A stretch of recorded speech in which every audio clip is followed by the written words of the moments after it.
Hello guys, for today's video, magluluto tayo ng isa namang menu ang ating beef steak with potato. Ayan, so meron tayo ditong big fried na potato. Yan, potatoes.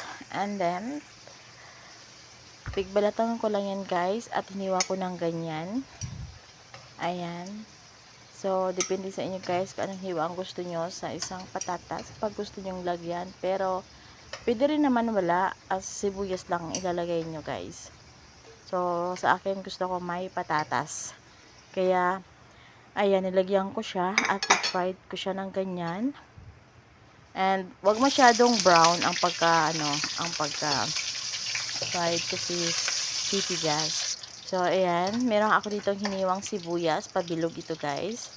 At yung iba, inalis ko para mamaya sa toppings sa ating beef. And yung natira guys, dyan ko igigisa yung ating beef. Ayan, beef tenderloin. Ayan, tapos hiniwa-hiwa ko lang yan guys ng maliliit at maninipis.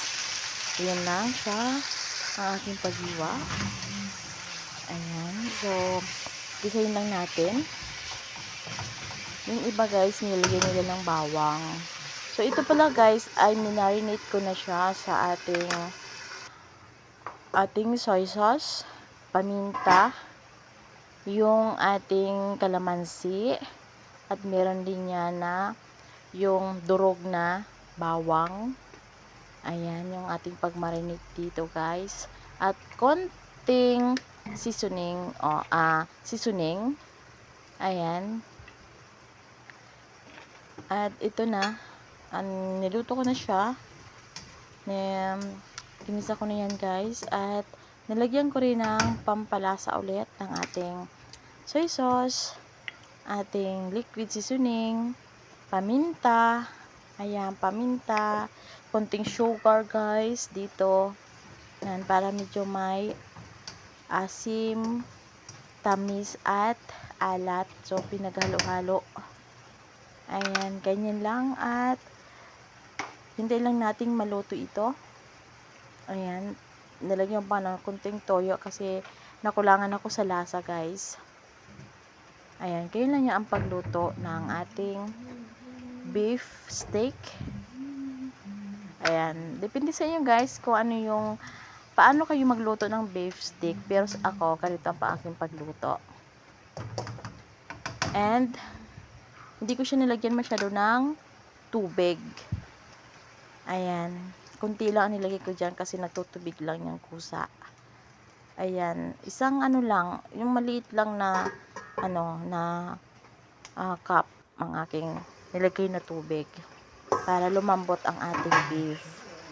Ayan, kumulo na siya at kumunti na ang ating sabaw. Ayan, ganyan lang ang gusto kong sabaw sa ating beef steak. Ayoko na masyadong masabaw. Ayan, yan, okay na yan guys. Luto na at malambot na rin ang ating beef. At ilalagay na natin dyan ang ating patatas. Ayan, so medyo may mantika at may tubig sa pinaghalo. Kaya masarap ang ating beef steak. Ayan. Lagyan natin sa ibabaw ang ating prito na patatas.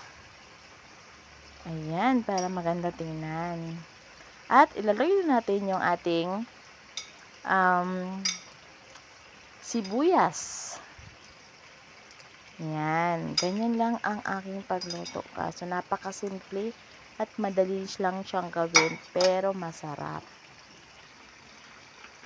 Ayan guys.